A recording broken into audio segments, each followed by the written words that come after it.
Okay, so Beverly, go ahead and the floor is yours.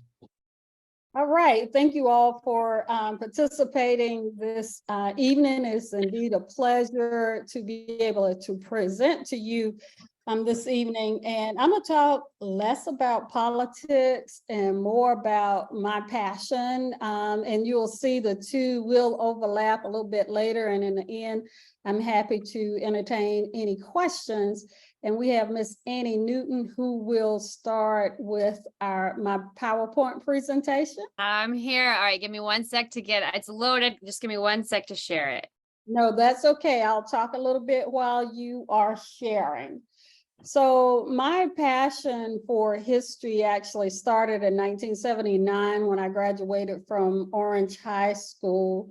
I was headed to St. Augustine's University, then St. Augustine's College, to get an education. Didn't know what I was going to do other than not work in a tobacco field and pick strawberries all day or pick vegetables in those off seasons. And so I was in my mother's, or my parents' attic, and I was just digging around for something to take to college. I had never really been anywhere on a long trip, and certainly hadn't lived outside of my parents' home. And so I was there just rummaging, and I came across something that's gonna lead us through a journey of a bunch of weird stuff that I'm happy to share with you all. Next slide, please. So what I found in the attic was a portrait. It was in a frame, and the back of the frame had come undone from the decorated wood front. And when I picked the frame up, the back fell off and the picture fell out. And I took the picture, a copy you have on your screen now, to my mother. And I made the mistake of saying, "Mom, why are you hiding an Indian in the attic?" And she gave me a look and a tone that I never ever got again, nor had I seen before. But her words were, "Put that back. Don't you ever touch it again. That is not a man. That is my grandmother." And I did ask the name, and she said Sally, but it was clear I had to leave Grandma Sally in the attic. So I went to St. Augustine's College. I'm happy that I chose a HBCU because while there, I learned a lot of African-American history. I had known all along that going to our family reunions, there was such diversity in skin tone, hair texture, anything. So much so that my older sister and I would always tease each other leading up to the second Sunday in August that we would be attending a convention of the United Nations. Of course, we never told Mom that, but that was like the running joke for us to go to this reunion that was really like a religion. We could not miss it unless there was a death in the family. And we did have one that we attended, but I attended every reunion but that one from 1961 until 2019, because for 2020, we were already in COVID. So this is Grandma Sally. My journey is fueled by learning more about her. Next slide, please. Okay, so this may be a little hard to read, and I apologize, but it is actually a copy of the 1860 census. And in that census, you will see, let me see where I can see it. Okay, household, where is it? Okay, household 54 is second from the bottom. You can barely see the last entry, Sally Ray, a 13-year-old female who is mulatto. And if you look in column number 6, everybody is white until you get to Sally. And then everybody is white again in household 55 until you get to the very last person. Now, the head of the household that Sally was in is Alan Collins. So I was curious, I was like, why is Grandma Sally in a household headed by a white man? And I'll tell you, my initial thoughts were not good.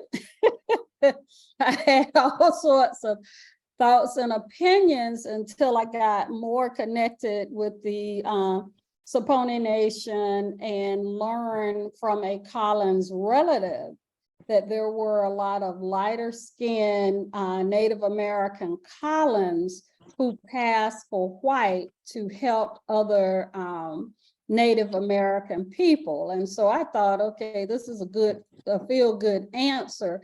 But then as I followed Alan, I noticed every 10 years, the household would turn over. So other than he and his wife, Elizabeth, there were other people living in that household. Now, it's interesting because in the household is Alan, Elizabeth, and then there is the Whitaker family that I later realized is Alan and Elizabeth's oldest daughter. Her husband died, so she came back home with her stepson. And then just above Sally Ray is Nanny C, Nanny Collins. And if you study the census records, what they will do is list people not only by household, but within a household by family. And you will see an example of that a little later. So for this particular entry, Alan and Elizabeth, husband and wife, I think he's 66, she's 60. And then I think the name is Susan Whitaker, 47, and son James, 22, that is actually her stepson. So why does a 22-year-old end up on the entry before Nanny, who is 26? Next slide, please. So I'm following Sally, and in 1869, we have her marriage certificate to Frank Harris. So, of course, the Civil War has ended, and Sally and Frank are able to get married. Now, as I'm tracking Sally, there are a couple of things going on. She's going from mulatto to Black, and that all depends upon who's doing the census rolls or who the poller is. But more importantly, when I was on Ancestry looking for them, I was looking for them as husband and wife. And when I finally found them with the help of Forrest Hayes Okanichi, it had Frank as Black, Sally as mulatto, not showing them as a married couple, because of course, if they have different races, they're not supposed to be married. And I was like, oh, so I had overlooked them for 5 or 6 years, and out of desperation, I drove up to the Okanichi office when it was there in the white, old white furniture building, and Forrest was able to help me find them. And I was so surprised, I called home to ask Mom if this was the right family, and so I got chewed out again. Next slide, please.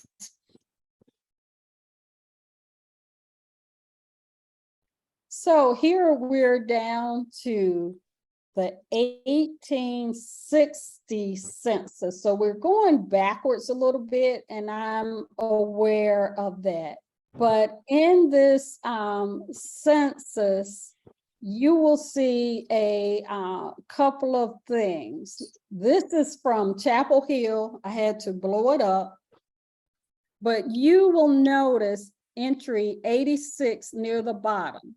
There is a person by the name of Frank Harris, 26-year-old mulatto male, with a wife, Rebecca, 26, mulatto female, and then the daughters, Laura and Vicky and Mary. Frank himself is a painter, okay? Just above Frank, you have a plasterer. He's in the household above. In that same household above in 85 is a master mechanic. Also in that household is a second plasterer. And household 85 is headed by F.M. Hubbard, professor of Latin. And we're at UNC. Next slide.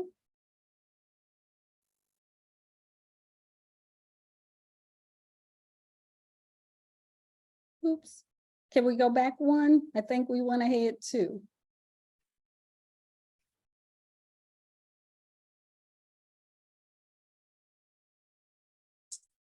Okay, so we are going down the household from Frank.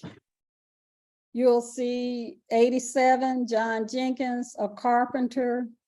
And I'm looking, I'm digging. We'll see household number 88. I couldn't read what that said. And I had to call my older sister who can read fine print. She can see small things and I can see large things. So I guess with 4 eyes, we make one good set of eyes. She says, oh, that says President of the University of North Carolina. 88, D.L. Swain, the president of UNC, living 2 doors down from Frank Harris, the painter. And D.L. Swain has value like money and other things in the amount of $75,000 in 1860 and land valued at $1,000. I did the research at that time. He was living in the president's house at UNC, which at the time was located behind the chancellor's house now. The original president's house burned down, and so they had to build a new one. So what we know for sure is that Frank Harris was a painter at UNC. He was a mulatto man. He was the head of a household that included white people. If you look at the top, Frank's household bleeds over and you'll see Mary Hope, her husband, is at the bottom of the first page. And where it asks for race, that's all left blank. So those are white people in his household. So I will admit there are a few years of discrepancy between Frank Harris listed here and who I know to be Sally's husband, but I haven't ruled out completely that they're not one and the same. What I know for sure is Frank, that worked at UNC, was arrested for buying 1 pound of wool from a slave named Clarissa. He was tried in that very building that we call the old courthouse at the corner of King and Churton Street. He ended up pleading and he received a fine in the amount of $200 plus the cost of court in 1862. Next slide, please. Now, here is one of his charging documents. I understand it's difficult to read, but if you look at line number 2 at the very far right, you can make out Frank. Go to the left for line number 3, Harris, a freeman of color, did, and this is his charging document. When you look at all the records kept on this case, as Frank is going through the legal process, his color is changing. And so when he ends up being convicted, he's a Negro. Next slide, please. So, did we have one before that, Annie? Yeah, you skipped one. Yeah. Okay, thank you. So as I'm going on doing research on Frank and Sally, there are a couple of things that come to mind. Number one, the name Frank Harris at that time in Orange County was rare. But my family does have a history of naming nephews in honor of uncles, nieces in honor of aunts. And so to this day, we have a Frank Harris that I counted as like 6 or 7 generations down. So if the Frank at UNC that was the painter is not my actual great-grandfather, I think is his uncle. What I'm hot about today is, given my family history with the beginning of that school and the Supreme Court's latest decision, why do I need to donate any more money to UNC? My grandkids will not be their top choice for a candidate to study there. How does this history end up being erased? Just things for you all to think about. So I told you about attending St. Augustine's College, learning more about Black history, the intersection of Black history and Native American history. When I graduated from St. Augustine's in 1983, the first thing I did was take a picture, the portrait of Grandma Sally, to Sears and Roebuck. I was able to convince Mom to let me hold it again, because when I would come home on the weekends, I'd tell her about what I had learned, and she became more empowered. So I went to Sears and Roebuck there at Crabtree Valley Mall, and they were having a portrait restoration program.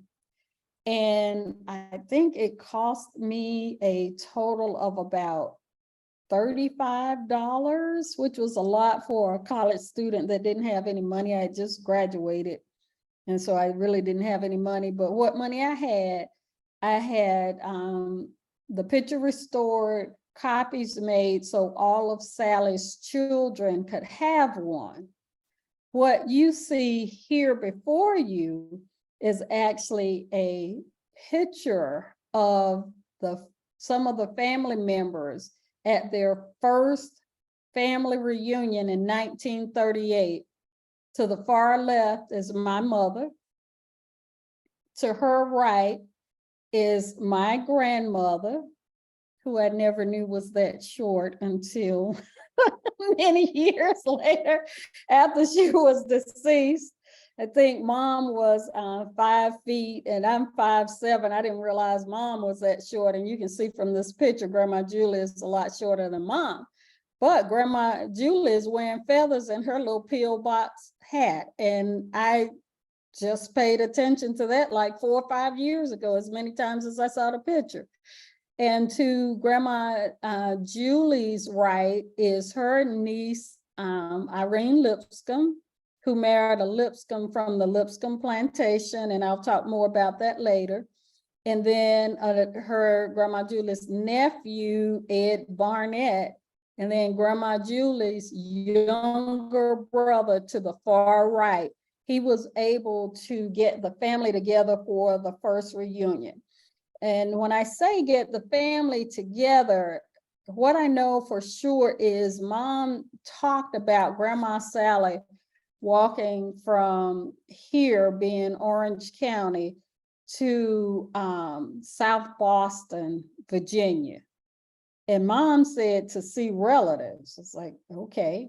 But it was clear she'd walk back and forth. The story was she'd take the Eno to the Little River, to the Flat River, to the Dan, to the Roanoke, to the Staunton. Well, we know the Roanoke now is basically Carr Lake. So if you go there for water sports or fishing, that was the Roanoke, but that's also the same area where the Occaneechi had Occaneechi Island before they fled the island and came to Hillsborough.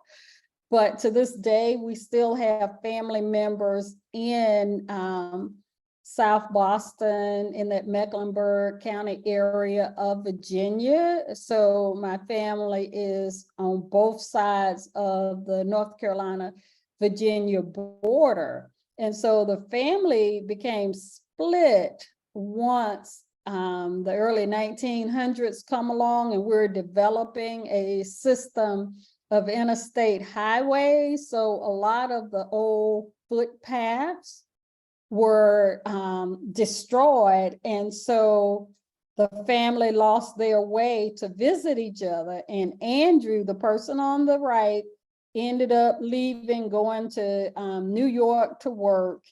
And he came back for a visit and actually got on a horse and went through the woods till he could find his way back to where I live now. Where I live now is the property where my mother grew up, and he came on a horse. Nobody was expecting him, and my grandmother hadn't seen her little brother in so many years that she was screaming with joy. Nobody knew what was going on. But from that meeting, which was Easter weekend of 1938, they planned a reunion for the second Sunday in August of 1938. And until COVID hit, I think we were up to reunion number 81. Next slide, please.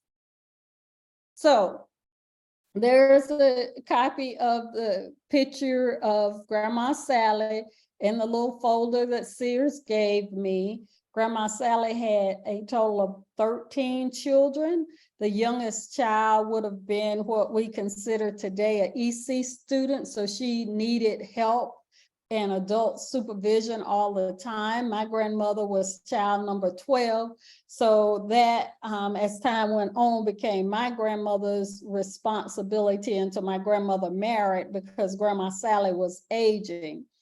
But this is the David Harris line, the second oldest son of Frank and Sally Harris. And consequently enough, this picture is not 1983 when I graduated, was shortly thereafter. We were there having a family reunion on the Staunton River, and did so for about 20 years and had no understanding of our true connection to those waters. But we're learning and understanding as we go. Now, we've done a lot of work with Dickerson's Chapel. The person sitting in the chair is Fleta Collins, who was an active member of Dickerson's Chapel. Fleta married Ed Collins. And Horace told us about a Collins man that was a barber downtown Hillsborough. His mother told him the story recently, and that barber actually did the hair of only white people. Well, that's Fleta's father-in-law. But yes, Fleet and Edgar were lifetime members once they got married in the, what did I find out? Early 1930s. They got married and were lifetime members of Dickerson's Chapel. Next slide, please.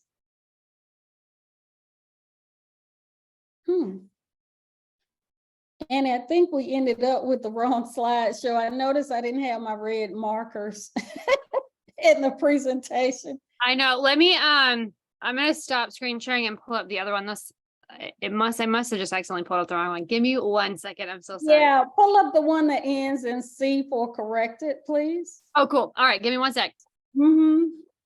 So while she's doing that, if there are any questions so far, I'll take those.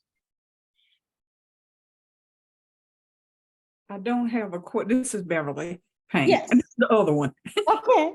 I love to see that picture of Miss Frida Collins because Johnny's mama and she were very good friends. Oh, okay. And she used to sell Avon.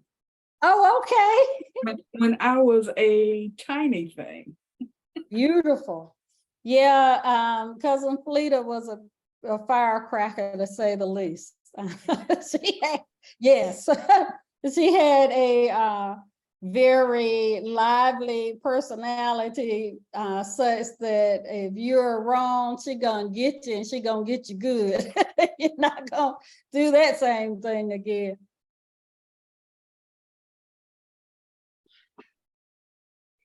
Any other thoughts, opinions, or questions? Yeah, how long did it take her?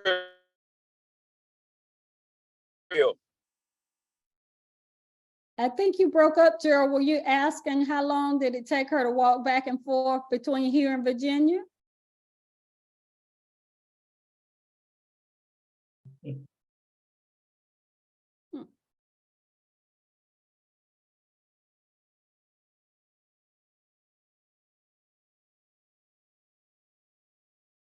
Beautiful. I think this is the right one, and we're on the right next slide.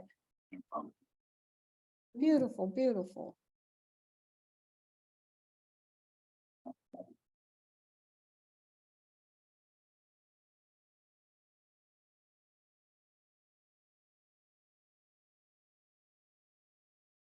All right. So those of you who have listened to me present in the past, hear me talk about the old Indian trading path, or the Occaneechi trading path.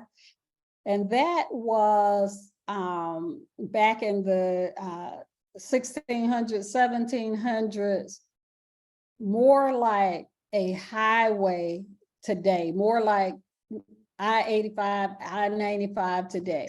But you could get on the old Indian trading path in Petersburg, Virginia, and it would take you all the way to Augusta, Georgia. And this is a map that I stumbled across while digging through some things at UNC. And you can clearly see, if you look just above the word Tuscarora, you will see in dark print Eno. There was an Eno village there. Just above there, to the left, you will see the Occaneechi village. But I've highlighted in black the path and the braids of that path. That path is what we know today as St. Mary's Road. There are braids off that path, and when I say braid, that means anytime the road was washed out from horses, buggies, slaves walking, whatever, and it got so rutted that you couldn't use the main road, there would be paths cut around the bad areas to reconnect you. There are portions of the braids of that road still out in the woods where I live today.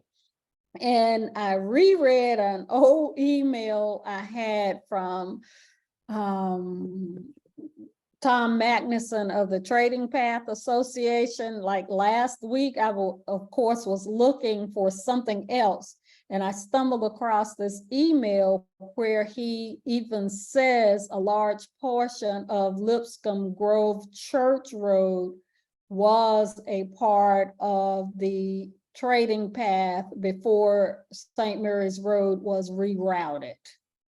So we're living here in lots of wonderful history that we otherwise wouldn't know about, wouldn't hear about. Looking at this map, you see clearly it is a war map. It's labeled campaigns against the Indians. And anytime you see those, I guess they're rifles or swords crossed, that's where a battle was. And it was hard for me to blow it up.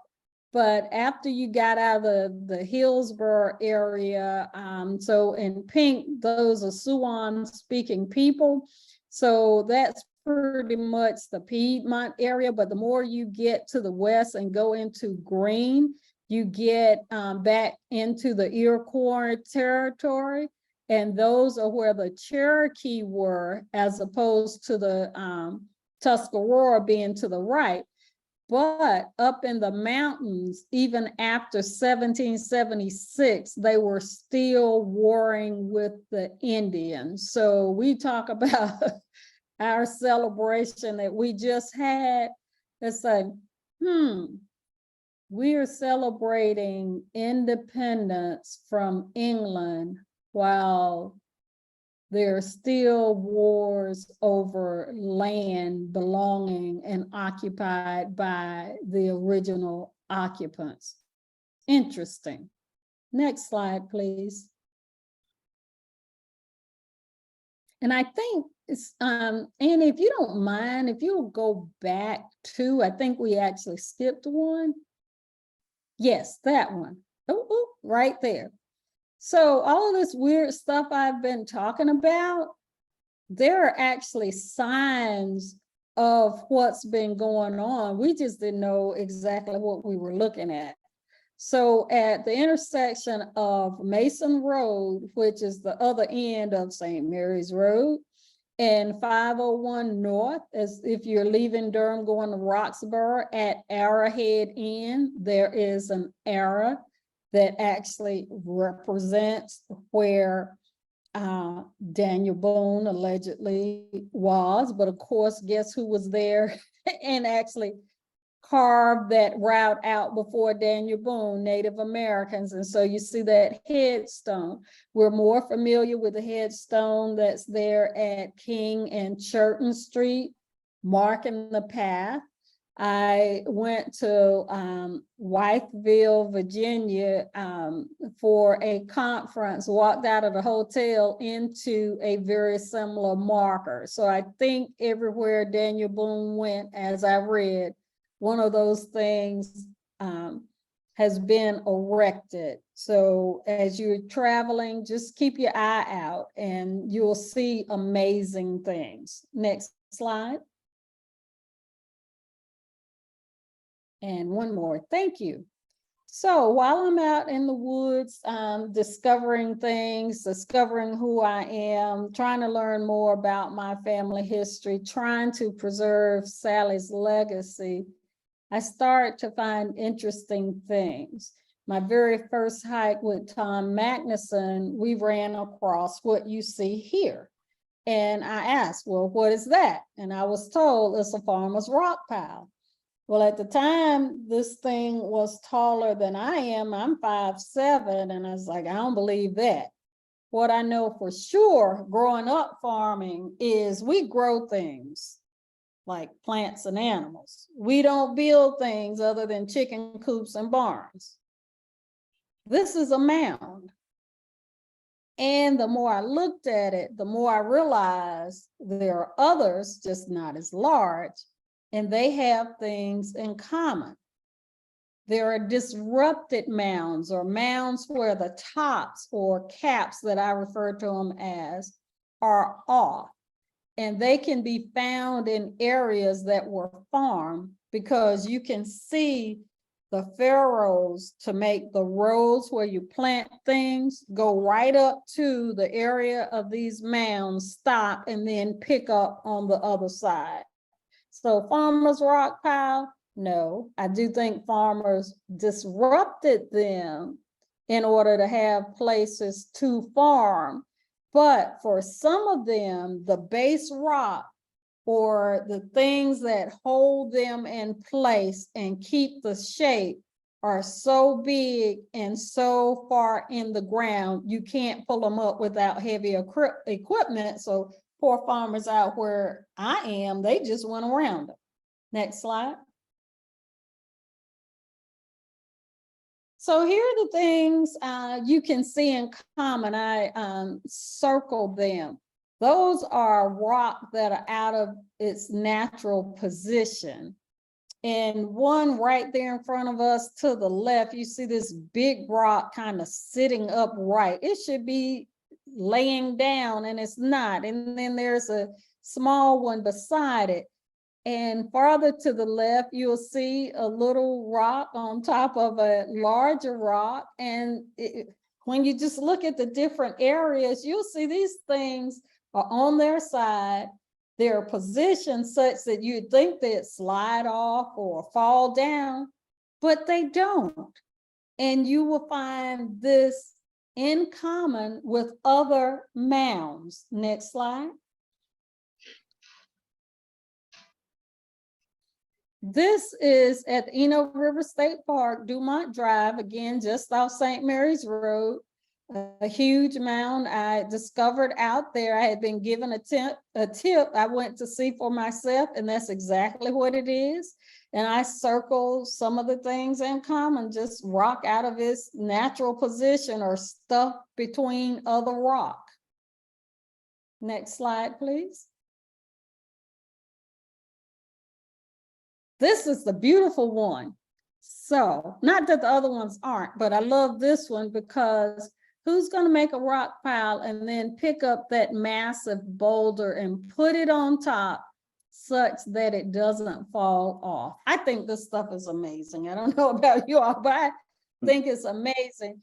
But to me, that says the average farmer did not do that. How many men would it take to lift that thing and move it and then get it just so that it can stay for hundreds of years? A little research that I'm able to find on these structures suggests that they are at a minimum prehistoric, likely ancient. Next slide, please. Hey, Beverly, really one really quick question about the mounds. Have you talked with geologists about this and in particular on your land? So I haven't talked to geologists, but I did have an archaeologist come out. I had the state archaeologist come out. And the first picture you saw of the mound was his visit. The people in the background were all my kinfolk that showed up for, I didn't show all of the faces because I had to blow the picture up. And Sean, the state archaeologist to the left, 1, 2, he's the third person in the gray jacket. And what he said to me was this, Beverly, I have good news and I have bad news. He said, what do you want to hear first? Of course, I said bad news. He said, I can't tell you what this is because I've never seen anything like this in 30 years of practice. He said, the good news is I can't tell you what it's not. He says, I don't know if you're interested in having it taken apart. I said, no. I don't want to take it apart. If we can't find out what's in there without taking it apart, we will not know.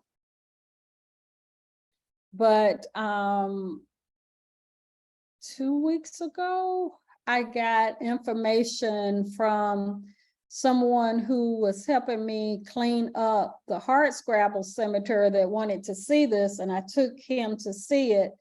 And he found 2 articles that I can send you all the links to that people did on mounds that they found in other parts of the state. So these things are scattered all over the place. It's just everybody's accepted, oh, that's a farmer's rock pile. Now, if I'm 5'7" and the pile is taller than I am, as it was when I first saw it, it's a little shorter now because we've had at least 2 earthquakes that we could feel out here, and you can see some of the rocks starting to fall down. But who has the time of day to spend creating a structure if you're trying to grow crops or feed animals? Okay, we can go to the next slide. All right, so I started learning and perfecting my skills of dowsing. My father had been a dowser. I didn't know the correct term was dowsing. We knew him as a water witch. I grew up in Eno Township, which is near the intersection of I-85 and Highway 70. And my father was the go-to man if you're trying to dig a well and you can't find a water vein, you go find Mr. John and he'd find it for you. My daddy would water with a Y-shaped stick. And according to him, he's never been wrong.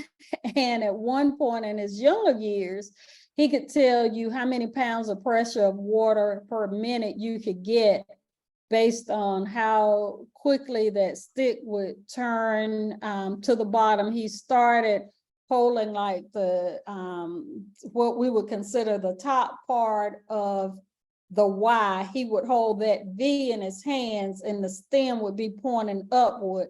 And as he walked, if he came across a water vein, the stem would go down and point you to that vein. And so he taught us when we were young. And when I say young, 7 or 8, and of course that wasn't fun and nobody else in school was doing it, so we didn't pay it any attention. But after I met someone who is a dowser and was taught to douse 5 years ago, I asked to get lessons, and after about 4 lessons, I appeared to be as proficient as he, meaning we were getting the same results. And so I just continued to do that.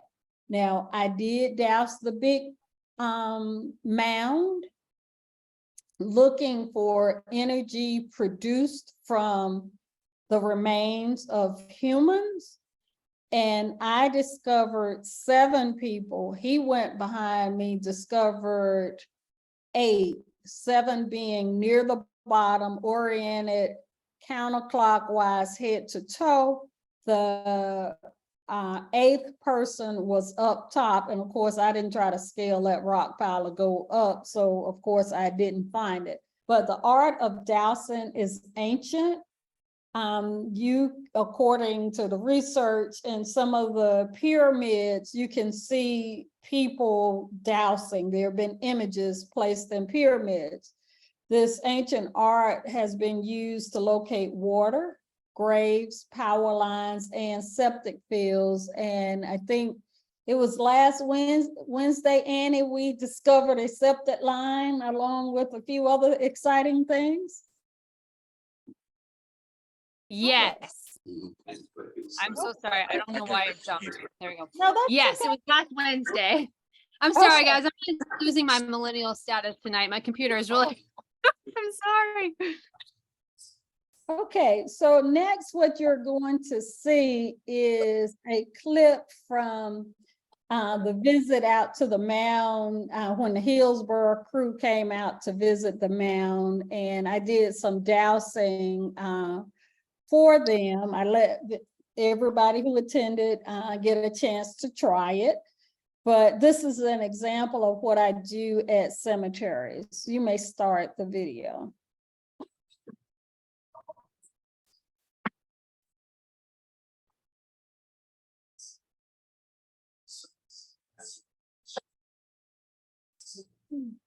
Do we have the sound, Annie? Let's see.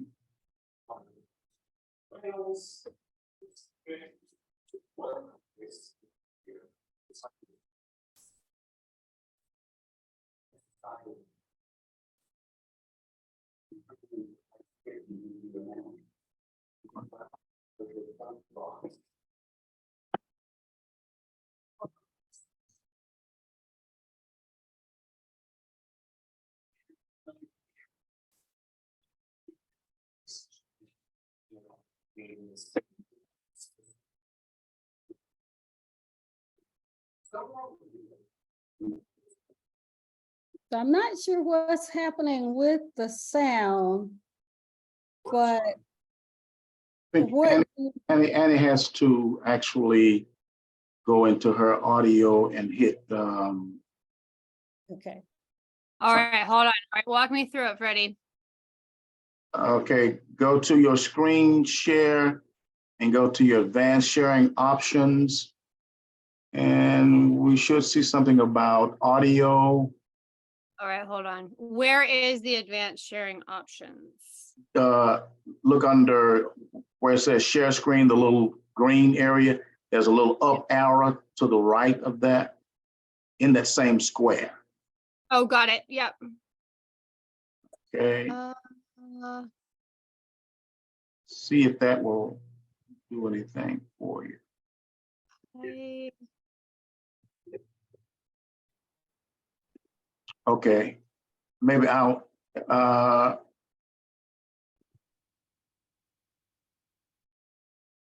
Oh, here we go. All right, let's see if this will work. okay, All right, let's try it again. okay.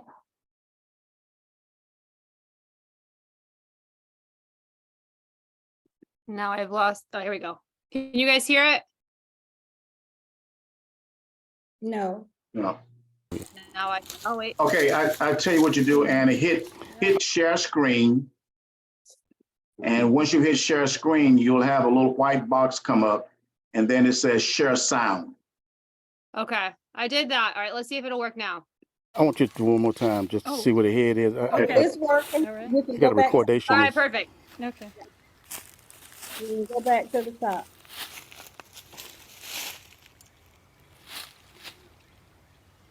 There's a head.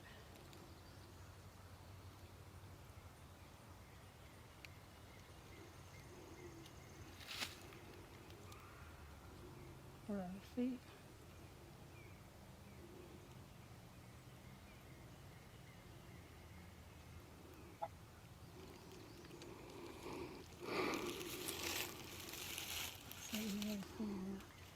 It's like, don't ask me again. We've already told you. Female? Yes, female.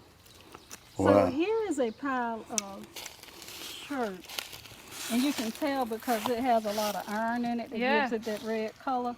And so that's the kind of rock that's used to make a lot of the Native American artifacts like arrowheads, tomahawks, things like that. And so as you go back, you see more field rock, which is so interesting. Born 1844, died at 69 years old, so 1901. Around 1903. You all look so good in there. I have run out of comments. So this is my mother's father's grandfather. This is Pappy Jack. So Pappy Jack was out here. Pappy Jack had land from here all the way to Slide Road. 107? 106. Oh my gosh. And incredible. where Carolina Grove was part of Pappy Jack's land. So he had it on both sides of Lipscomb Grove all the way down to Sly. So a couple of years ago, Pappy Jack started to lean back, and I was like, I need to. Yeah, he was worse than that. I was like, I need to get this up right. I wasn't sure I was gonna do it. I was here by myself, of course. But I started pushing and I got resistance. It's like, what is going on? So I came around to the foot. There's his river rock. And on the census, he's mulatto. There's his river rock. It was under there. And they had put this on top, but it was still sticking up enough that it was giving me resistance. Mm-hmm. So I dug it out. That's cool. And then I set him up right. So this is his daughter. Okay. Nanny is his daughter. I noticed the one over there that had fallen down. Yeah, this is his son-in-law. This is Jesse Butler. Apparently not. Well, side. I've told his descendants, I've sent like 3 texts Yeah, to ask them. come down and handle it. Or Yeah, Annie, if you don't mind, will you go to the very, very beginning and just play the beginning again so I can sort of show people what's going on? Yeah. Mm-hmm. All right. Can you guys hear it? I got to hear. I want you to go ahead. I want you to do one more time just to see where the head is. Okay. All right. I got a recordation. It's Okay.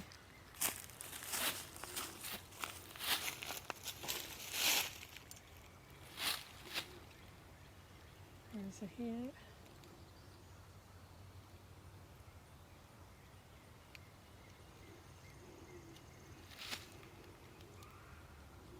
Where are the feet?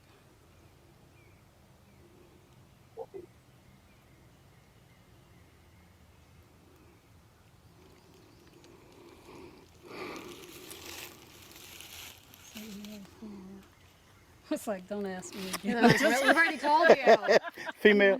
Yes, female. So Annie, here is a pile of church. And you can tell because it has a lot of iron in it that gives it that red color. We can stop. And so that's the kind of rock. Yeah, so what I wanted everybody to be able to see clearly is the fact that when you start to douse, you're basically just standing there with your rods over the grave. And the rods respond without you doing anything to tell you whether human remains are there. If there are human remains or you're asking a question that ends in the answer is yes, the rods will cross. If you ask a question and the answer is no, the rods remain open. If you're just walking across an area to try to determine if it's a cemetery, as you're walking, as long as you walk slowly, the rods will do everything themselves. When you get to a grave, they'll cross, you keep walking. Once you're off the grave, they're open up, they stay open until you cross another grave. And so they are pretty effective at picking up piezo energy, which is a form of energy made within the bones and kind of housed like in the area of your joints. It's the energy that the body uses to heal itself. Trees make that energy, but not enough to sense with dowsing rods.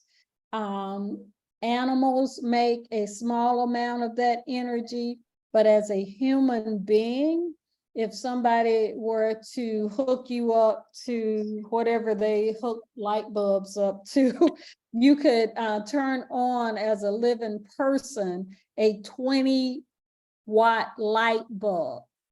That energy you produce as a living human never stops producing itself. It can't be reproduced and it can't go away, so it's there forever. Of course, there is a form of energy produced from water moving in a water vein, from septic systems, pushing the waste out, that produces an energy that will be picked up by the rods. But as far as in a stationary position, human remains are the only things picked up from the stationary position, as I'm told. Any questions on dowsing? I'm a believer. Oh, after you tried it? I think all of us who went out that day are definitely believers. It was Yeah, incredible. it is incredible. And it's, once you do it a couple of times and you see how consistent it is, it's hard to deny it. Some people don't believe it, but that's just like religion. You don't have to. I don't care if you do or don't. I know what my results are and what they continue to be. Okay, next slide, please.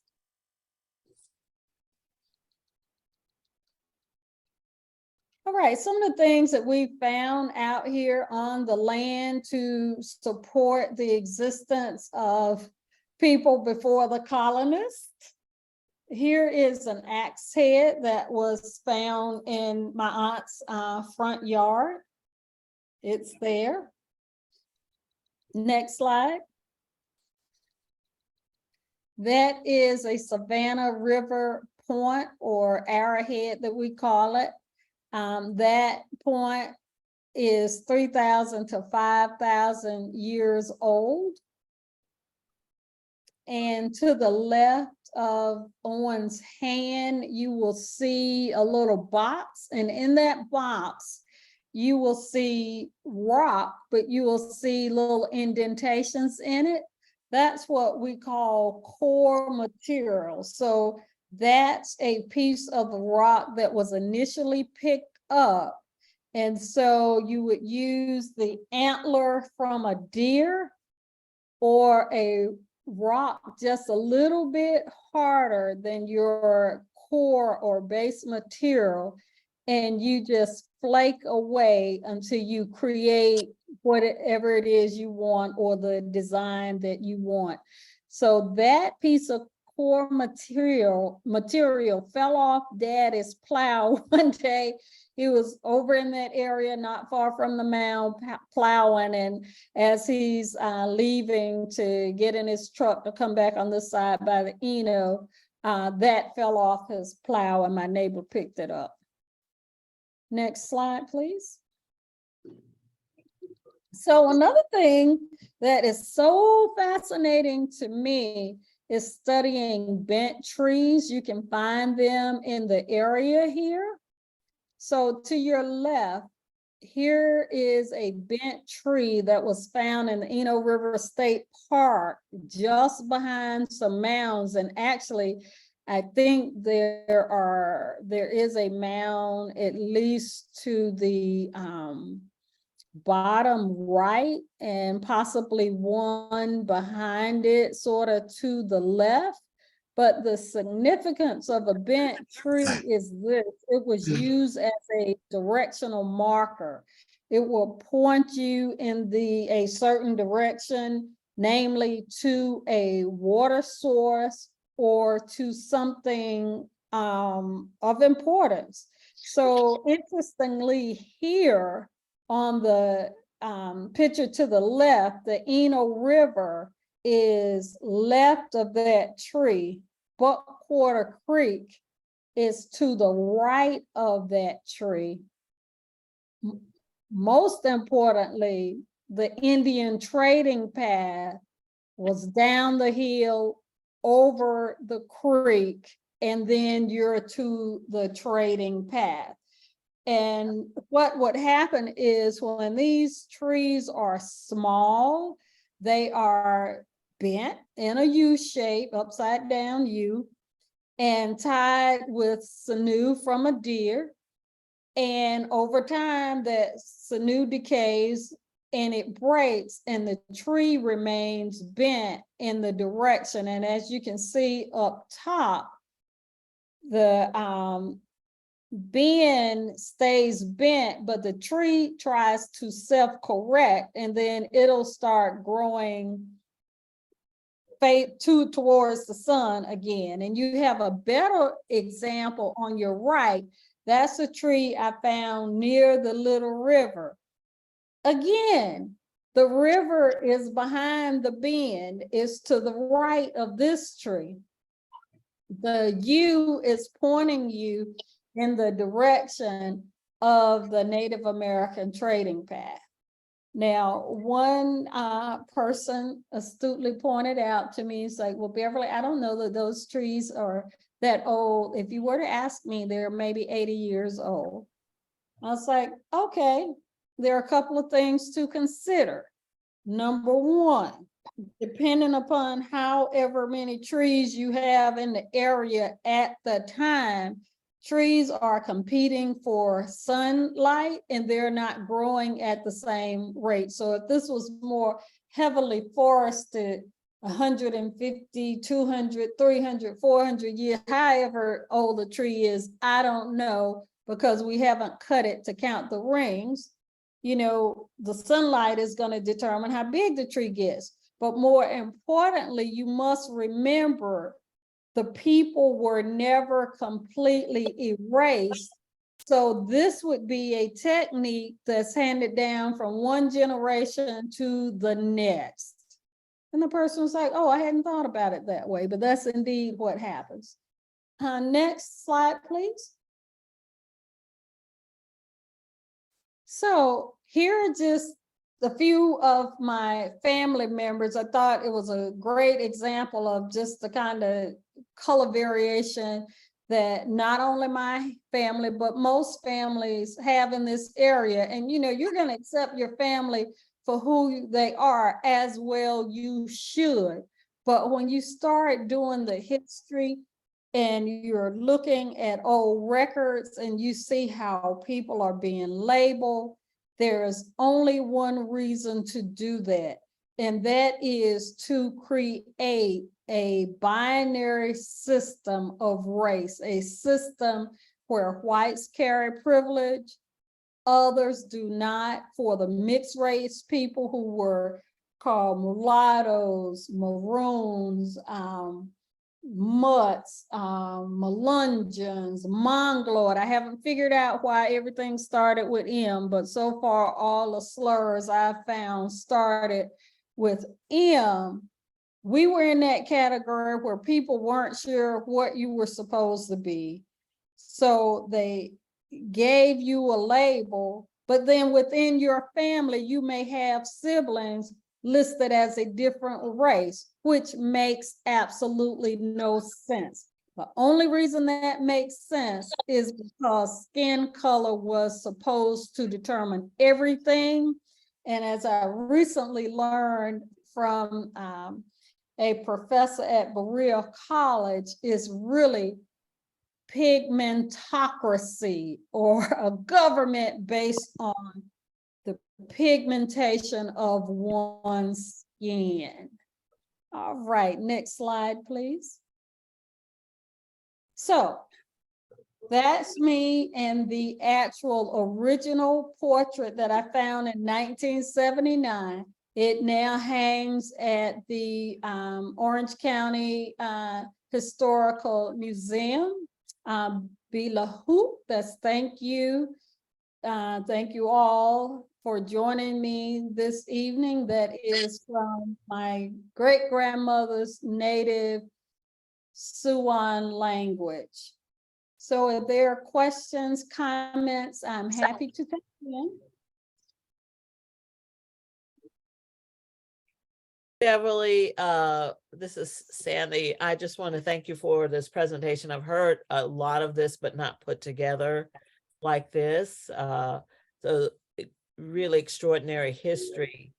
Can you, or do you know, before your great grandmother, what that history was before, what her history was, even before, you know, your mother having the picture in upstairs?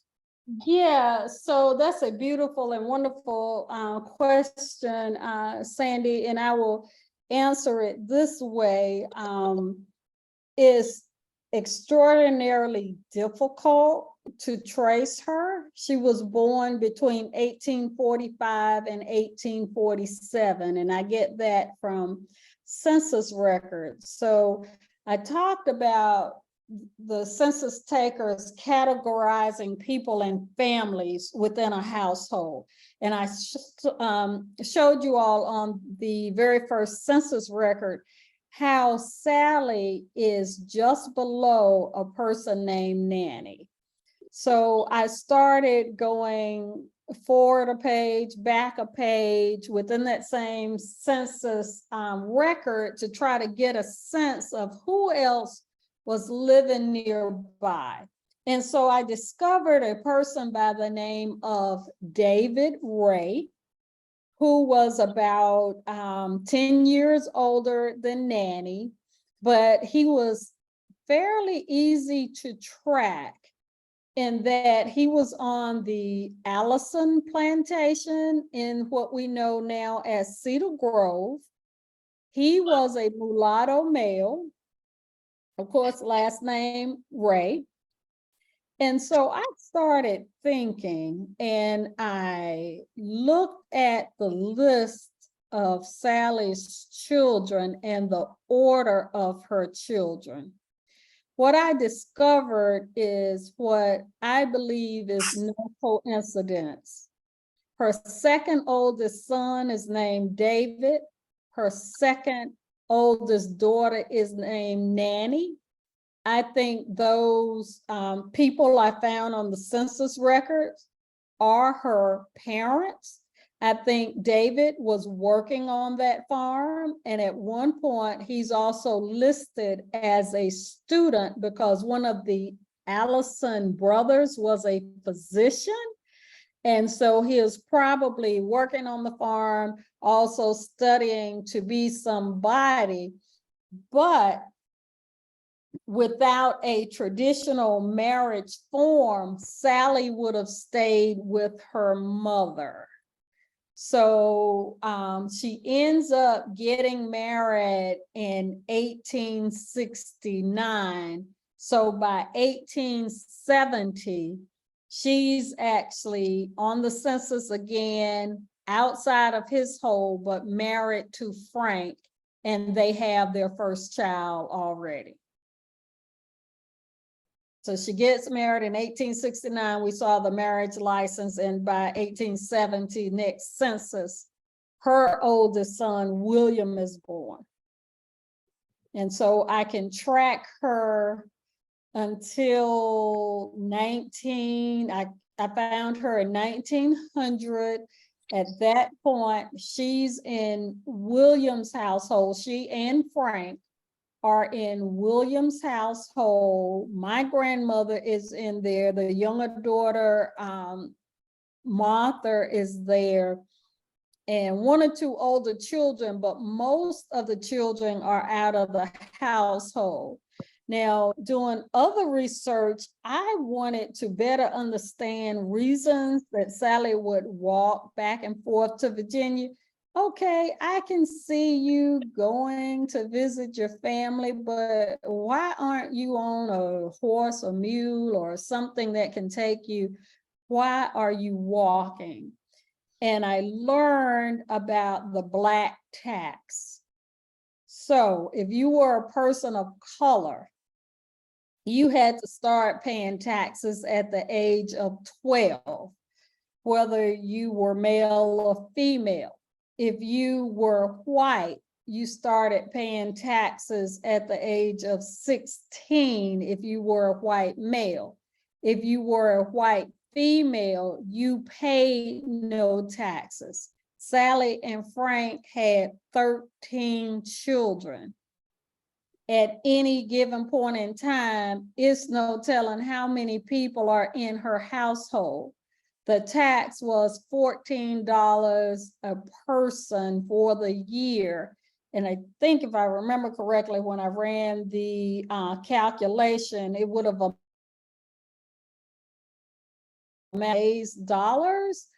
So I was like, this lady is avoiding paying the taxes, and I don't blame her.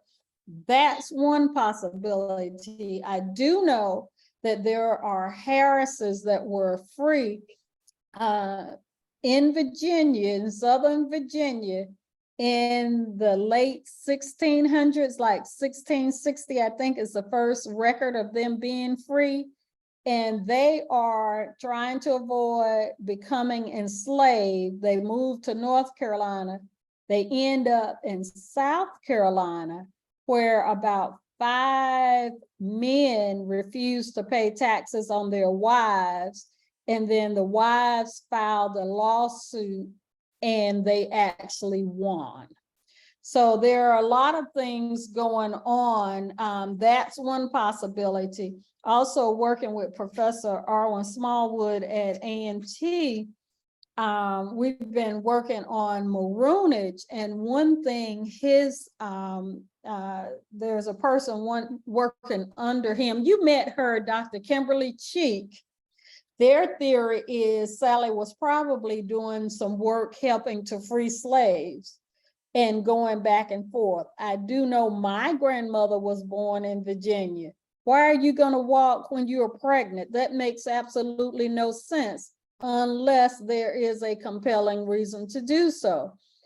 I got the information on where my grandmother was born, because she was born in 1888 from her Social Security application.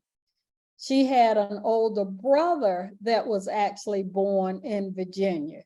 So there is a reason somebody is walking that distance with child. Otherwise, if you felt safe or you had a safe haven, you just kind of hang out where you are and let the census takers do whatever they're going to take. But she's walking back and forth with child. And so as time goes on, I'll get another nugget, but you know, my mother had very little to give me other than the story of her walking back and forth and the reasons they were told that she did it. I'm not ruling out the political reasons, because, you know, mom ended up working in politics. I ended up being a politician. I hadn't planned that for my life, but I ended up doing that. And it's probably just one of those things that come natural to us and what we do. Otherwise, Sally sewed, she crocheted. That's what she did for a job. Frank was a fisherman and he continued to fish even after he went blind, and we think that's likely due to glaucoma, but he was still fishing and selling fish and providing fish for the household while he's old, blind, and living in his son's household. Thank you. I have 1,000 other questions, but I will take them offline with you. Okay, very good, very good. Other questions? Beverly, I had a, oh, go, Beverly's Payne, you go ahead and then I'll ask. Okay, so thank you, Annie. Beverly, I want to just hold this up. Sure. This is a book by Beverly, Scarlett, and it's on Sally Ray Harris. It's sold at the museum, and they tell me at the museum their gift or items that they sell are small, but mostly books. This is the best-selling document at the museum that sells. So I just wanted to give you a thumbs up about that and let everybody know that this book exists. Thank you. We also sell it at the visitor center too. And with more stuff that happens, I'm sure this more nuggets that she finds, this book is probably needs to be rewritten. It does. You're right, Beverly. It needs to be updated as we speak, because I have a whole lot more information than I did back in 2017 and 18 when I was writing that. So before Annie, I got one more question. In that last photograph that we saw, yes, What is, who is that woman sitting on the end at the right?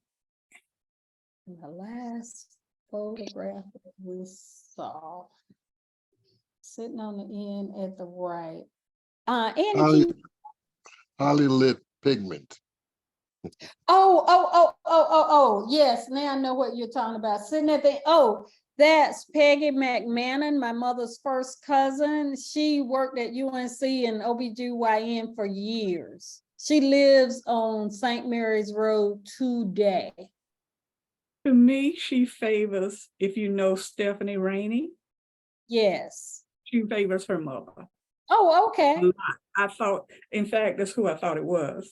Yes, that's Peggy McMahon and Sandra. I'm sure you noticed her brother. You didn't know it was her brother, but he proudly sported his Air Force cap. He was a member of the Air Force, and it's interesting. They're actually double kin to mom. They're kin on the Harris side. There was a, their ancestor actually ended up being enslaved, and a McMahon master gave his daughter as a wedding gift a slave, which was Frank's sister. And so that line took the name McMahon. And, you know, growing up, we couldn't figure out, well, how are these people your cousin and you're Harris and they're Max? And, you know, they shortened McMahon to Max, and it didn't make sense. And I have a cousin in California that does a lot of research. And so she finds a nugget, I find a nugget, and we compare what we have. But she's been able to close that loop completely. And when she did, the familial relationships as first cousin, second cousin, all that ended up being beautiful. What mom said, oh, this is mama's first cousin. Well, how is it if your mother's a Harris and they're Max? Ended up being exactly right. And, you know, it just speaks to the disruption of families of color. You all have heard me talk about the apprenticeships and how free people of color was such a threat to the slaveholding system. So Native American families, mixed families, their communities were dismantled, and anything that could be done to bring these people into slavery happened. When I talk about Frank being at UNC, pleading guilty to buying a pound of wool from a slave, being given a $200 fine in 1862. When I retired in 2021, we had people that couldn't pay a $200 fine for a traffic ticket. So imagine at that time, how is he going to come up with the money? There were only two possibilities. He lived near David Lowry Swain. Either David brought the money or Frank was auctioned at the courthouse steps. If it's actually the same person, when he was auctioned at the courthouse steps, he probably ended up back in Northern Orange working off that $200 fine plus whatever the court costs were. And the person who would have been essentially his master would have to pay that money to the court, and then he worked it off. I do know for the wife and children that's listed on the census in 1860, just before he's convicted, I don't know if a pandemic came through, but most of them died out. But there is a Harris family in Carrboro. So if it's Frank's uncle, that would explain the family in Carrboro. Or if it's not Frank's uncle and it's Frank, he had a wife and somebody other than the wife survived the pandemic and had a male child to produce those Harrises in Carrboro. We have done DNA testing to confirm who Sally is. It comes back. I didn't positive for who we thought she was, although we didn't know what we were looking at when we first saw it. But I intentionally have not done the advanced testing of 23andMe because I'm finding enough cousins already, and I'm scared of what I might find out if I do that advanced test.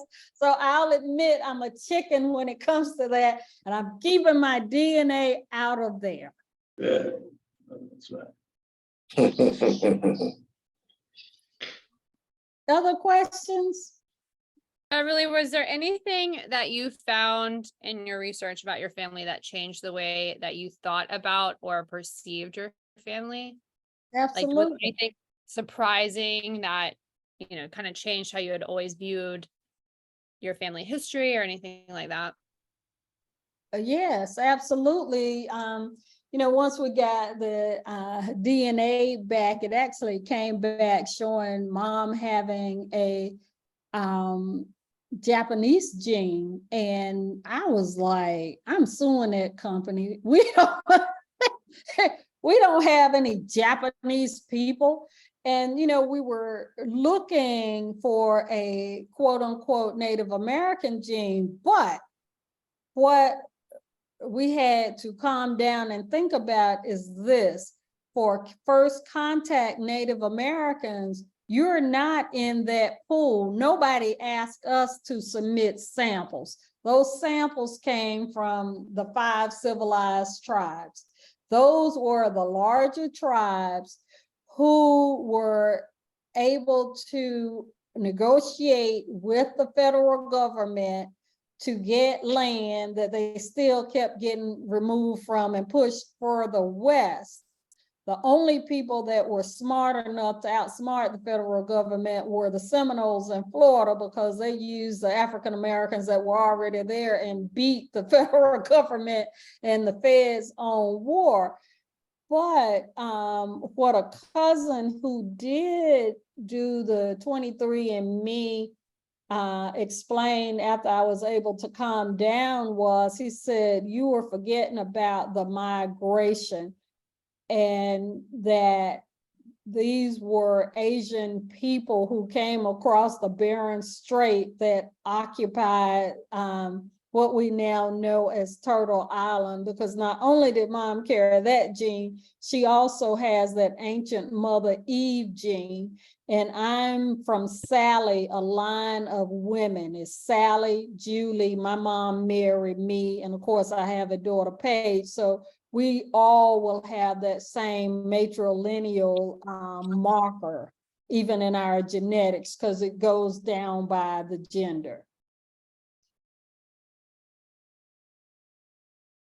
That's really cool. Yeah, so when you say, did it change me? Yes. I now self-identify as maroon, and I don't really care whether people like it or not, but I am triracial from my DNA test. I got white, I got sub-Saharan African, I got this Japanese gene, and I'm like, oh.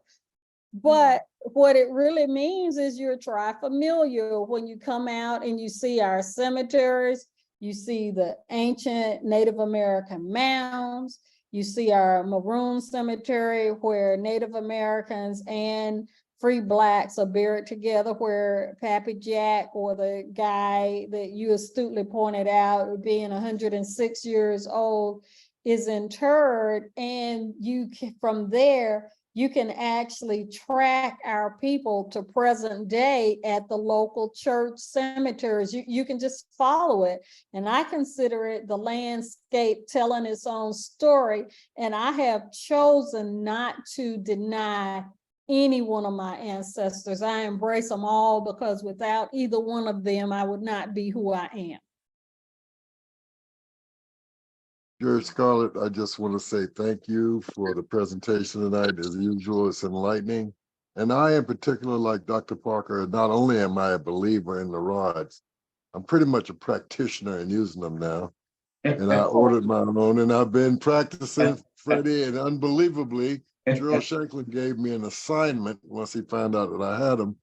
And Gerald, if you're still on here, the answer is yes. I found 2 on the property out here.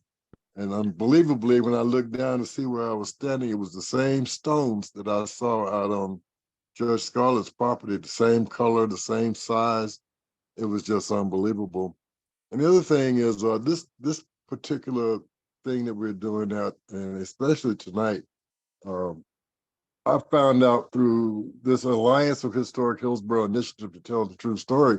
I'm talking and bringing up subjects to my mom, asking questions that I never would have asked if we weren't on this evidentiary discovery thing.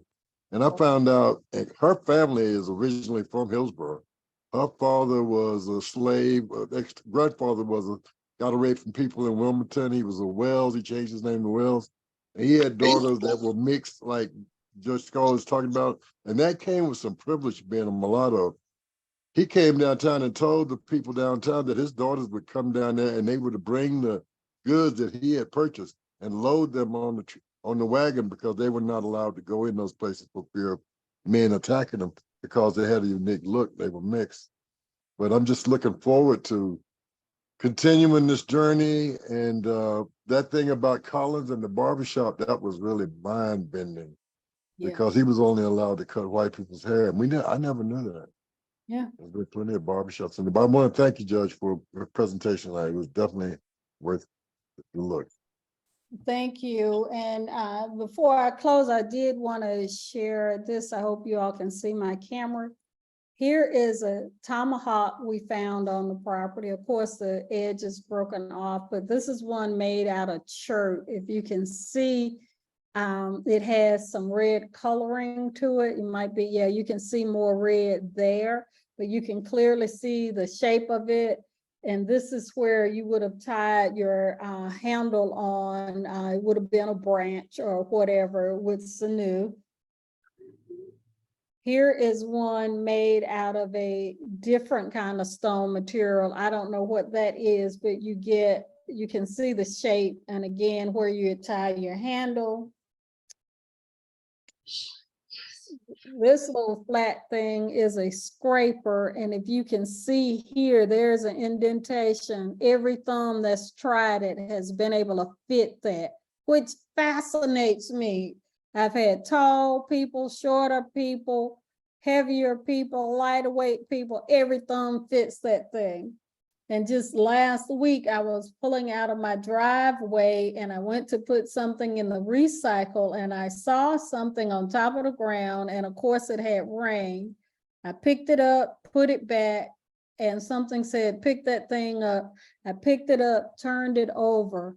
It's completely smooth on the bottom, completely smooth on the back side, and you can hold it like this. And this is what you did. So this stuff just keeps turning up. More than a nugget. Yeah, I guess you're right, more than a nugget. It just keeps finding me and I pick it up, but just little things that we take for granted. They're right here within our view. And it tells us who we are. Our people never just left or ran away. We were never completely erased. Well, I also wanted to add my sincere thanks and admiration for you sticking to this history exploration. And what I really appreciate is the connection to nature. You digging a little deeper and being able to connect historical content to nature. And it's really fascinating. I learned a lot today. So I'm gonna go on some of my ancestral land and see if I can find me some little, Yes, stuff. ma'am. Thank Yes, you so much for ma'am. doing that. You're so welcome. And I want to say thank you to Dr. I call you Dr. Judge Scarlett because that's scholarly work that you're doing.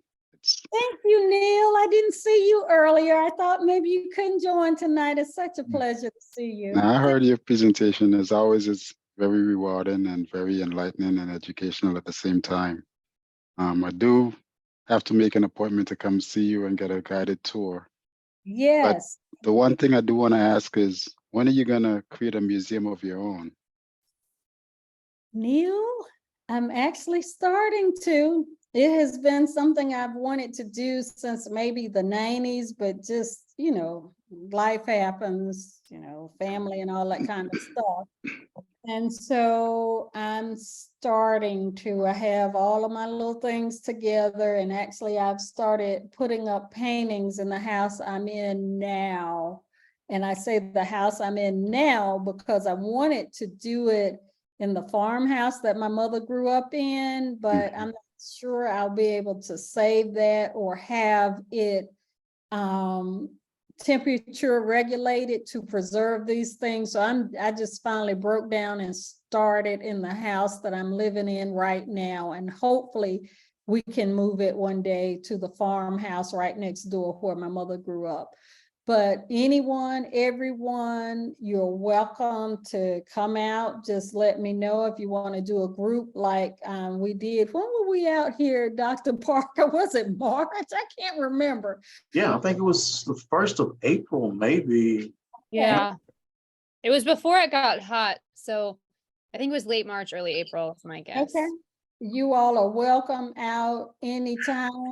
You can do the tour, ask questions, touch things. I'll give you an opportunity to douse yourself.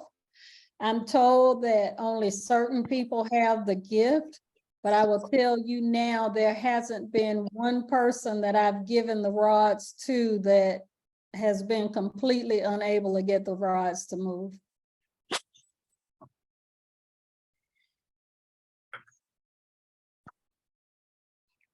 Okay, good people. Any other questions for Mr. Beverly? Well, it's good to see all of you. Good to see Brandy. Yes. Definitely good to see Neil join us, Danita, Sandra. Oh. I guess I go and call everybody's name. Kenneth, Tuki, good to see you out. Horace, Renee, Gerald, Beverly, the other Beverly, 2 Beverlys. And who was Yes. Beverly's iPad? Who was that? Dr. Parker, that's me. I don't trust technology, so I had my backup in case this one froze. Oh, okay. Okay, we got you. Got you. Freddie, I have a quick question for everyone. And it goes back to, and Beverly, I love listening to your story and I thank you for sharing it. No, thank you. When I first got on, everybody was talking about, the Supreme Court decisions and things going on in Florida and having to get the vote out and everything else. Who are politicians that you all feel are at the state level and federal level that I'm struggling to, I know some that I think are great, but I'm working, Annie and I both worked on sending out postcards, getting people to vote and everything else. Who all do you all feel are worth our support to promote and encourage people to learn more about? I'm putting y'all on the spot. I know it. And you can think about it. I'm sorry. I would love to hear what people think though. We've got one on here right now, Miss Renee Price. All right. Yes. We support her. That's exactly definitely. right. I hope so. I was wondering if I should get up while you discuss who to support. I will say this, as bad as it is in Florida, it's coming to North Carolina.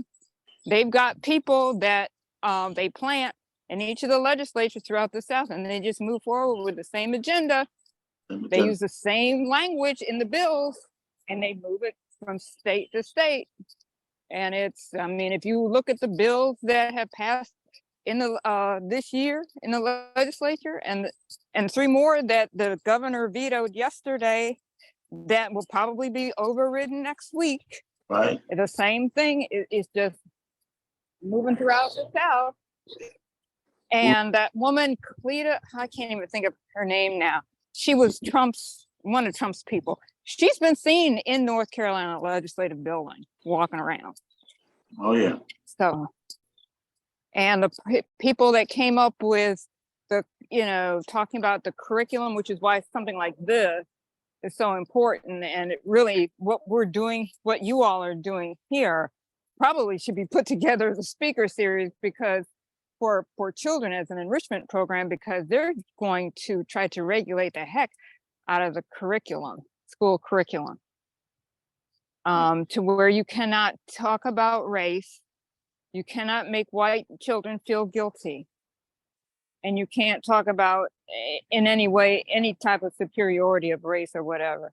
Not that any race is superior, but I really think that, people got to get out to vote, but the important thing is for people to understand why they're voting. And something like this is why they should be voting, so that so our children know who they are and have pride in who they are and know that they can move forward and not be held back. Well, this is a kind of terrible thing to say, but I'm gonna say it because this is the initial reaction I heard secondary to hearing the Supreme Court's decision was, what if all of these basketball players and football players say, if my cousins can't go to these schools, I'm not going. I bet you the whole the whole thought process would change. It's unfortunate that we continue to be used in that regard. And so now, unless you have some entertainment that you're going to bring to the school for the parents and the children of the privileged, they have no use for us. And to Suki's question, before we get to the who we're going to vote for, we need to get out and everybody reach one or touch one, because it's proven that people will listen to people that they trust when it comes down to making decisions on who they should vote for. So if it's not a trusted family member, neighbor, friend, whatever, we can say we can do all day long. It's not going to happen. That has proven to be the case. And we got to go back to what we know and what we've done an excellent job with, and that is working together within our community. We just got to figure out how to make it happen and go back to it. Yep. Well, that's exactly what I'm talking about, though. We have to reach out and touch one another, tell our personal stories. That was the one thing that I can say I got from the Obama campaign, is that he told people how to tell your personal story to your neighbor, to your friend, to the person that you may not even know, but walking down the street, because they're going to listen to you before they're going to listen to somebody, to the news reporter. And I mean, I'll be honest with you, I have to force myself to read the news only to keep up, but I just consider it garbage. But if each person would just go out, tell your own story, tell why an issue is important, tell why Black maternal health is important, or if you have a child with IDD, tell why it's important that they have certain health care needs.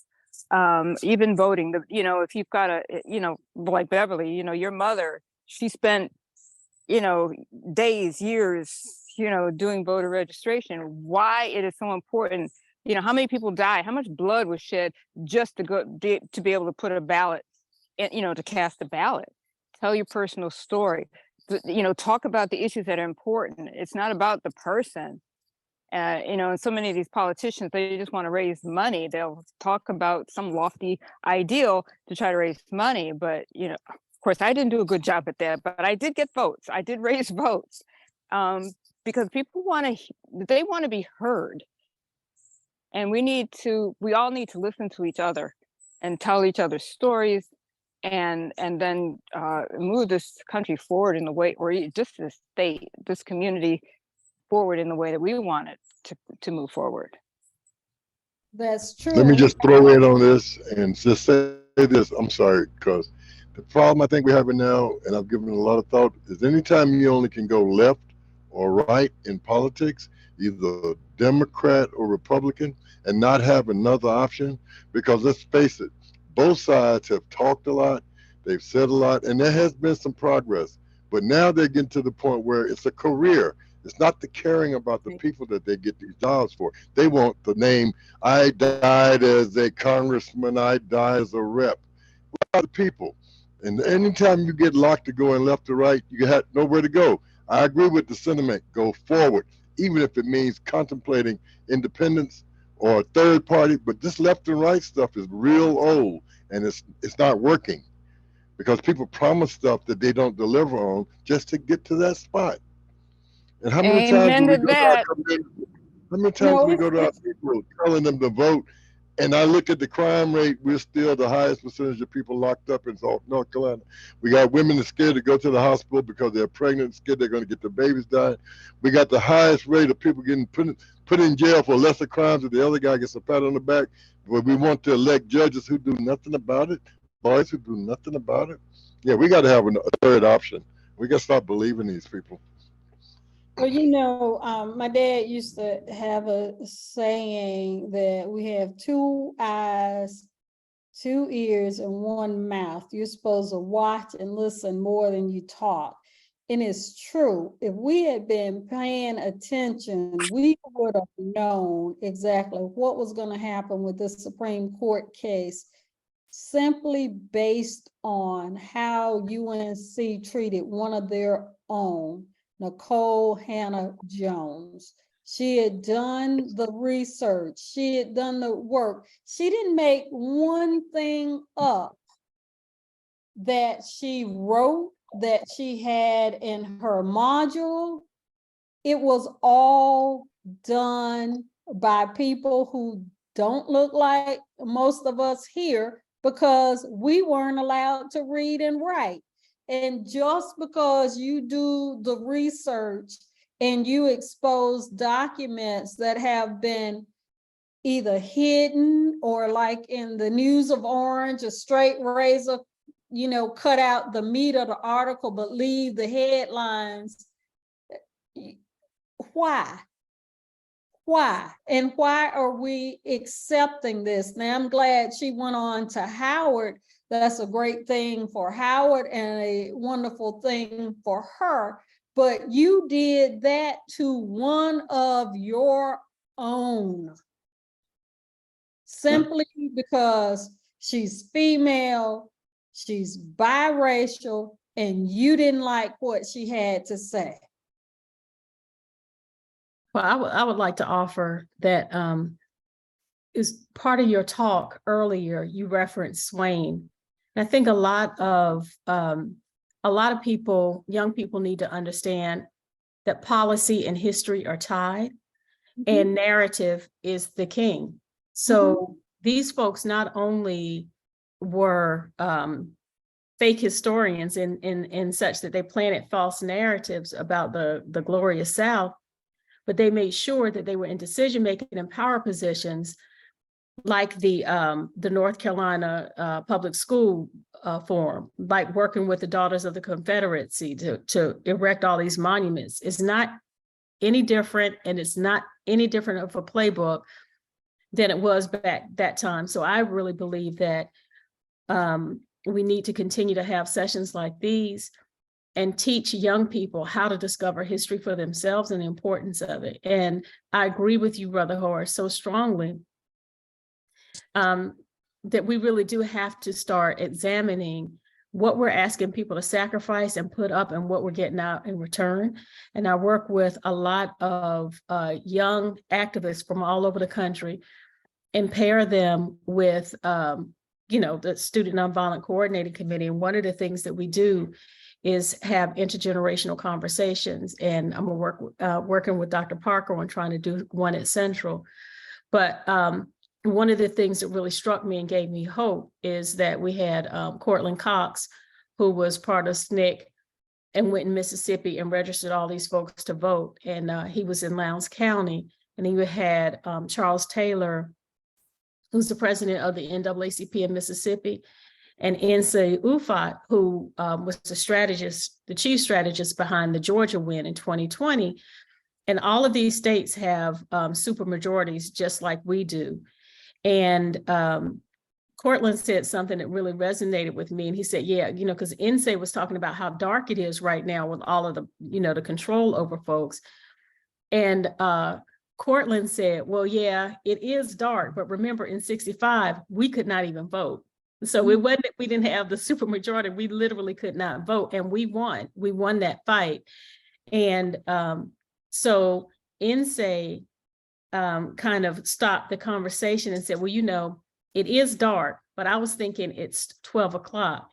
And now what I'm realizing it's 3 a.m. because we're at the dawn of the end of white supremacy, and they're not going down easy. Oh, And right. so they're reverting to old tricks that we need to know and understand. And I agree with you so strongly, Brother Horace. We have to stop playing these political games. And truthfully, the third party should be the people. The people are supposed to tell our elected officials what is important to us, and they are supposed to and that's supposed to resonate with them, and they're supposed to be representatives of what the people's desire is. And a lot of our young people don't even know that. And so we made it a political game and stardom instead of people being community servants and representing the people. And that is my belief. So I think, you know, I'm new to Hillsborough, but it's a beautiful community. And, you know, my family's on Mason Farm Road, so we might be cousins down the road, Judge Scarlett. Might be one of them cousins you had to discover. But really and truly, I just think that we need to really dig deep down and figure out what community means, embrace our children and young people who are always at the center of change. Young people outvoted older people in 2018.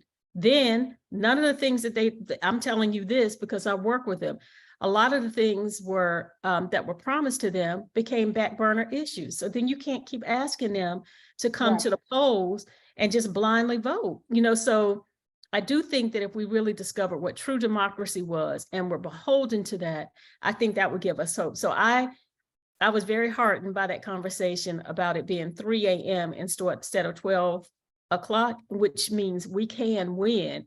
We're gonna have to work real hard, but thank you so much for saying what you said, you and Renee Price. Yeah. On another level, following on to that, you're talking about young people organizing. One of the main reasons that Republicans in particular, established Republicans, the GOP wants to shut down TikTok in particular, and Twitter to a large extent, but especially TikTok, is because young people get their news and they get really in-depth news on TikTok because they've got actual reporters, people who follow the news, who follow history, who put these snippets on TikTok. But more importantly, they organize on TikTok. They're not reading, they're not looking at mainstream media or network news or whatever. They are literally organizing efficiently and effectively on TikTok. So the Republicans in particular have gone out as part of their blueprint, and Florida is the blueprint, Texas is the blueprint, and it's not just the South, it's the Midwest, from Wisconsin all the way down to Texas and across, Iowa. All of these Midwestern, we like to dump on the South, but this is spread throughout the United States, but in particular, the Midwest, upper Midwest, all throughout the South. This whole blueprint of theirs, where they have those super majorities, and when they have, we would be just the same if we had a Republican governor. We would be in the same shape as Texas, Florida, any of the other supermajority Republican legislatures, along with their governors. But for young people, they see what's going on, but they have a whole different way of communicating with each other, and they are fired up. I mean, if you see some of the conversations and some of the activities they have going on, they are fired up, and they are highly opposed to things they're seeing in places like Texas and Florida, but in particular Florida. is sort of held up as what the rest of the country will become if we don't wake up and focus on what's important, in particular in 2024 going forward. And it's all three branches of government. It's no longer just holding one, and it's the Supreme Court, for instance, in higher esteem that they're going to do the right thing. The Supreme Court is corrupted. And for the first time in, I think, our lifetimes, in my lifetime, you can truly see how corrupted the court is by billionaire money and dollars. Exactly. But my hope is in young people, because I see what they're doing, and it's not evident to a lot of us a lot of folks who are on TikTok or on Twitter, but I follow that religiously because their voice is out there. It's just not portrayed in mainstream media. And I have hope in their ability to help save this country. What's Let really, me just say, Sandra, one more thing, and I'm gonna shut up, I promise. But along with Sandra, people like the Jim Crow law that was passed in Mississippi to reinstate the Mississippi Jim Crow voting law, people don't understand that was designed because they thought that Black people would commit most of the felonies. And that's why they wanted to make sure that they were able to vote when it came out. But the stats in Mississippi are now that white people are committing more felonies. So in a sense, that's going to be a reverse scenario for them, and it's going to cost them in the elections where they have people who of color who are going to run, because some of our people are straightened out. I hate to use that term, but they're going to be in voting rights. They're going to have to be able to vote, and the white guys who are committing mass murders and selling all this stuff are not going to be voting. But along with Sandra, if you haven't logged on to TikTok, do yourself a favor. Check out TikTok. You can get educated at. These kids are not playing. And it's real talk. And they're educating themselves because they know they're not going to get it in the school system. yeah, but one thing that's apparent to me on all of these media platforms is that there are a number of people, young and old, who do not understand how government works. Words. That's right. They don't know how government works. When I was in school, we took civics, and we learned about how every branch of government works, from local all the way up to federal. Yes. And people don't know that. They really don't understand how it works. I mean, you got, Donald Trump could come out there and say, yeah, I had rights to these documents. And people believe that. No, he didn't. No, he didn't. Because they don't know how government works. There's a system of checks and balances in government. Yes. That's not being followed right now. So that's my And Donald Trump is the first guy that's testing the government to see who's going to hold him accountable, because he's at the very highest level that can be held accountable. And what they do with that is what these kids are looking at. Why take civics if the government is not going to work for the people? So we're going to find out what happens with Trump. And that's going to be a message for the entirety of the world, especially in democracy in this country. And you all know that I'm very much a local person. So we got to start right where we are. We got to hold our local officials accountable to the will of the people. And not all of these crazy rules that somebody decides, oh, well, this is what we're going to try because we are smarter than everybody else. But I can just tell you, go to 106 East Margaret Lane, and you can actually see the whitening of that building. The reason I retired when I retired was for principle. I don't have a lot of money, not gonna get a lot of money, but I know how to survive. And I also know if you're doing something that's not right for my people, don't expect me to put my name on it. And when I go to the ballot, that's exactly how I vote. If you're not holding up your end of the bargain to carry out the will of the person, the community, that you are looking at you, the person, padding your retirement, making sure that you have the title of ABC, XYZ. You can talk to me to you blue in your face. Because when I go in that little booth or pull that curtain, I'm gonna do what I know I have to do. And that's what we have to tell our community members. I would advise anybody who ain't been in a courtroom lately, go sit in a session of criminal court one day. Actually, you don't even have to spend the day. Just go in there morning for roll call. Yeah. Tragic. Mhm. I am so proud to hear all of you talking about politics and democracy, or the lack of it right now, because I have been saddened and actually hurt to my heart about it. I sent some, about a month ago now, I sent some money in. You know, you get mail from Biden, and I sent him in some money for the democracy, or for Democrats. 2 weeks later, I heard he signed at night for the Southgate pipeline to go through, which will go through Alamance County, the Pleasant Grove community. And it's coming, and then there is a asphalt company. Is it South Rock, Renee? South something. I don't know. It's Sunrock. So Sunrock, yeah, they're in Person County, or no, the next one, Granville. They are actually, they are an asphalt company, and they wanted to do asphalt in, it's in Alamance County. What's the name of that place in Alamance County? Starts with a P.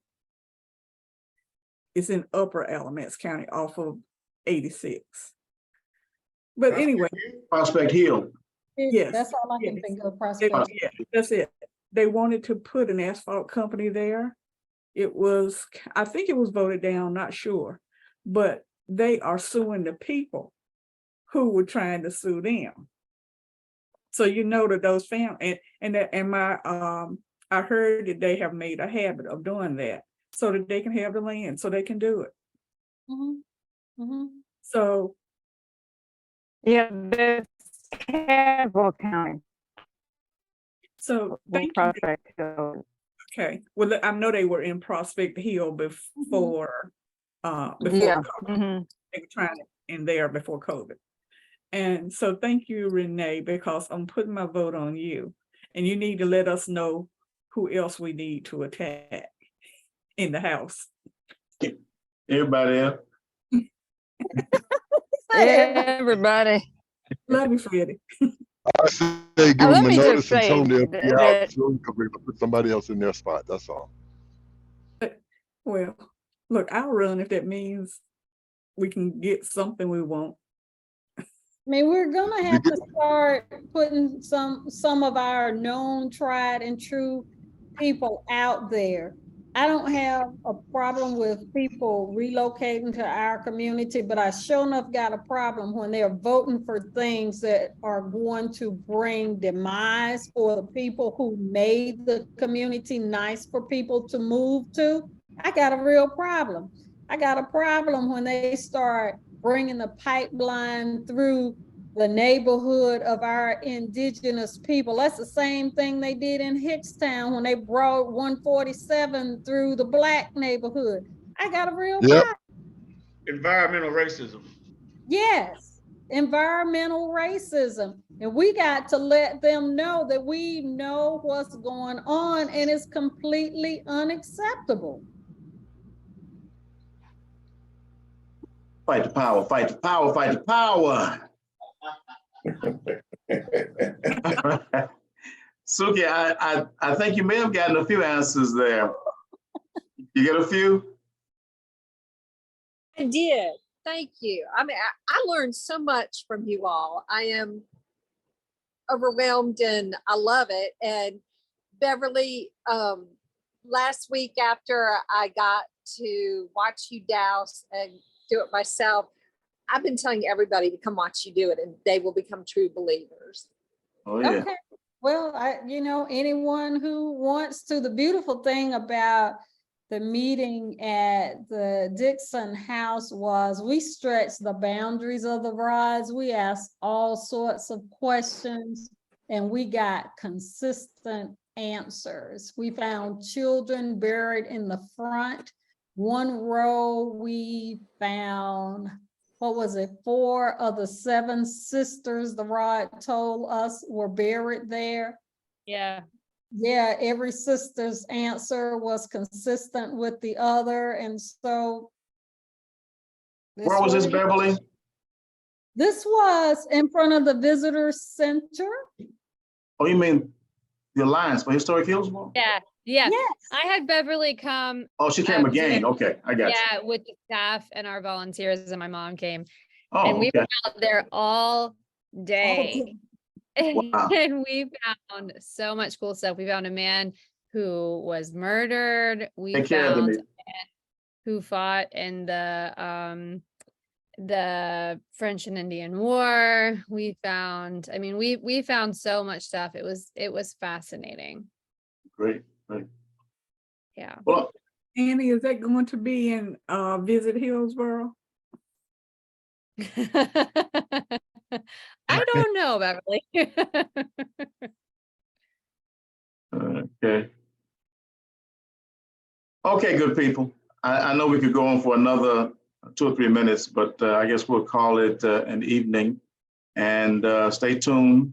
In 3 weeks, we will have Gerald Shanklin, who will be up. That's going to be on July 27th, exactly 3 weeks from this evening, starting at 6 o'clock. I'll get that information out to you. But Gerald, some of you have already seen the masks that he makes, and he's going to be sharing that information with us, along with whatever else he wants to present.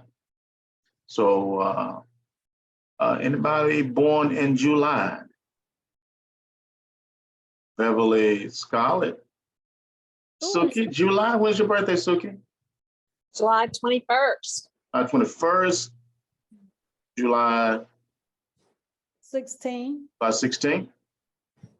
Anybody else in July? Well, I just want to say happy birthday to y'all, because it's going to be, we won't see you until the 27th. Oh, we have a lunch coming up, though. Yeah, I was gonna ask you, when is the next lunch? I didn't want to do that lunch. I think Look, it's I want gonna- to eat, man. I want to eat. I'll get with Annie, because I think we have something special that we're We going do. to. Yeah, so I'll get with you, Annie, and we'll talk about that. But we're talking about probably in the next week or so, July 13th, somewhere like that, 12. But anyway, we'll get back with it. So I'll email you, Annie, this evening or tomorrow morning, and we can go from there. Get a date and we'll let everybody know. Yeah. And Annie, I'm going to email you to follow up with a date for round 2. I have one of my board members of Indigenous Memories that would like to attend, if that's okay. Oh, absolutely. And I was gonna say, once we have a date, anyone is welcome to come. Okay. All If they right. want to see kind of what we're doing and how we're doing it. And, we're doing this kind of, just to explain a little bit, we're doing this as an active kind of preservation research. I don't want to say project, but we're doing it to figure out what the grounds of our property were used for. The house was moved in the 80s and it's been a vacant lot for decades, and it's prime property. And so we're trying to figure out, kind of the history of the grounds, which then has now turned into this kind of big research project with Beverly. Just to give everyone a little bit of background, but it's become fascinating. We think it's probably was some sort of location for a medicine man, doctor, because everyone who was buried there that we found was sick. No one so far has died from natural causes, or they're either sick or injured in some way. So We believe that they would have been brought to that location to be treated. If they were contagious, they would have been buried on the grounds and not taken back to either the village or their home because they didn't want to spread disease. Or if they were injured, they would have died and just been buried there too. So, but anyone is welcome. As soon as we've got that date, I'll send it out, and please join us. Just bring water, because it's hot. But yeah, Okay, it's great. very, very cool. Okay, Annie, can you stay on for about 5 minutes? Yeah. Samuel, can you stay on for about 5 minutes? Sure. KC, can you stay on for about 5 minutes? I can. Thank you very much. Beverly, thank you again for an outstanding presentation, and we will see y'all the next time. Yes, sir. Bye, Take care. everybody. Bye. Take care. Always good to see you, Neil. Take care now.